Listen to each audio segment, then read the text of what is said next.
মণিপুৰী নহয়, এইটো ত্ৰিপুৰা। ত্ৰিপুৰা একচুৱেলি এইটো আমাৰ মানে নতুন জেনেৰেশ্যনক বেয়া কৰিছে।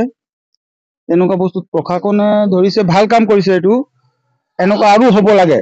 ব্যাপকৰ হলে তেতিয়া এইবিলাক বস্তু বন্ধ হ'ব, নহলে আমাৰ নতুন জেনেৰেশ্যন খতম হৈ গৈছে। একদম একদম শেষ হৈ গৈছে। কেলে কি মই এটা বিজনেছমেন, মই যেতিয়া মানুহবিলাকক মাতিব যাওঁ, চাওঁ কিছুমানে গাঁজা টানি থাকে, কিছুমান কিবা কৰি থাকে, মই সিহঁতক সুধো, সিহঁতি কয় নাই আমি বোলে আনিলো ক'ৰবাৰ পৰা। সেইটো নকয় যে ক'ৰ পৰা পাইছো। এইবিলাক মানুহে সেইবিলাক বস্তু সৃষ্টি কৰি আছে। একচুৱেলি সিহঁতি শাস্তি পাব লাগে।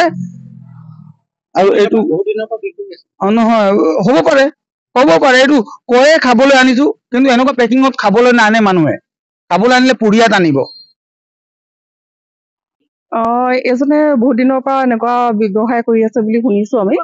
আজি লাহল থানাই ধৰিবলৈ সক্ষম হৈছে। কিন্তু ভাল কাম কৰিছে। আৰু এনেকে সৰু সৰু ল'ৰা ছোৱালী বিলাকক যদি ল'ৰা ছোৱালী এনেকুৱা মানে কম দামতে পোৱা বস্তুবিলাক যদি চাপ্লাই দি থাকে, তেনেহলে ভৱিষ্যতে আমাৰ প্ৰজন্ম সুৰক্ষিত নহয় বুলি আমি ক'ব পাৰো। আৰু চৰকাৰে এনেকুৱা হেৰিবিলাকত ভাল ব্যৱস্থা ল'ব লাগে। মানে আৰু উচিত তদন্ত কৰি শাস্তি প্ৰদান কৰিব লাগে। কিন্তু গাঁজাৰ পুথি খলিহনা আহে, ৰৌ পুৰালি এতিয়ালৈকে ধৰিবলৈ বাকী আছে, হয় হয়। সেইখিনি সোনকালে ব্যৱস্থা কৰিব, মানে ধৰা ব্যৱস্থা কৰিব লাগে। গাঞ্জা ধৰা মানুহ এজন পাইছো, মানে গোপন খেদি আহি পাইছেহি। এতিয়া আৰু পুলিচে হেৰি কৰিছে আৰু তেওঁ আগৰ পৰা কৰি থাকে নেকি? আগৰ পৰা কৰি আছে, আজি বহুত দিনৰ পৰা কৰি আছে, কিন্তু ধৰা পেলাব পৰা নাছিলে।